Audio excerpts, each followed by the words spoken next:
Би дийлэхгүй байна. Ээж ядарсан үед яах вэ? Хүүхэд төрөхөд эмэгтэй хүн таатай ажлуудад бүрэн автаж өөрийгөө марчих тохиолдол хийдэг. Өөрийгөө туйлдалд хүрэхгүй байхын тулд ядаргааны анхны шинж тэмдгийг анзаарахыг сурч цаг тухайд нь удаашрах хэрэгтэй. Юунд анхаарах вэ? Нойр дутуу.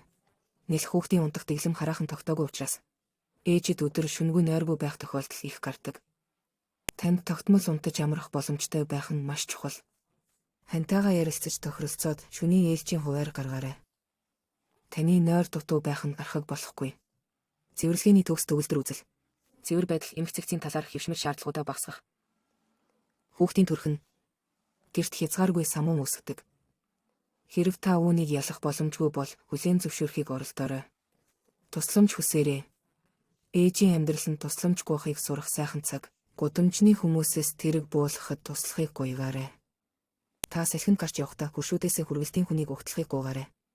Ойр дотны хүмүүсээс хоол хийх цэвэрлэхэд туслахыг гуйгаарай. Та хамтрагчаасаа хүүхдтэй хамт байхыг хүсээд өөрөө хөөсөрсөн маан дамарснаар хүүхдтэй сайн ээж болж чадна. Өөртөөгөө ганцаараа 10 минутын 50 мөчийг өнгөрөөх. Өөртөөгөө ганцаараа байх цагийг заавал гаргаж байх хэрэгтэй. Шүршүүрийн дор 10 минут чимээгүй байх нь огт байхгүйгээс хавгүй дээр. Өмнөх шиг өдрөө нарийн төлөвлөх боломжгүй болсон учир нь хүүхэд өөрийн гинтийн зүйлсийг авчирдаг. Таны амьдрал одоо танд хамааралгүй мэт санагдаж, та бүхнийг даван туулж чадахгүй болсон мэт мэдрэмж төрж магадгүй. Эдгээр зүйлс нь түүний хувьд болон бусдын хувьд харагдахгүй. Тиймээс тэрээр юу ч хийсэнгүй мэт санагддаг. Эмэгтэй нь бохир сав суулгах, шал руу хараад бүхнийг даван туулж чадахгүй мэт санагддаг. Гэвч өдөртөө тэрээр өмнөхөөсөө илүү ихийг хийдэг. Тэрээр илүү ихийг хийж байна.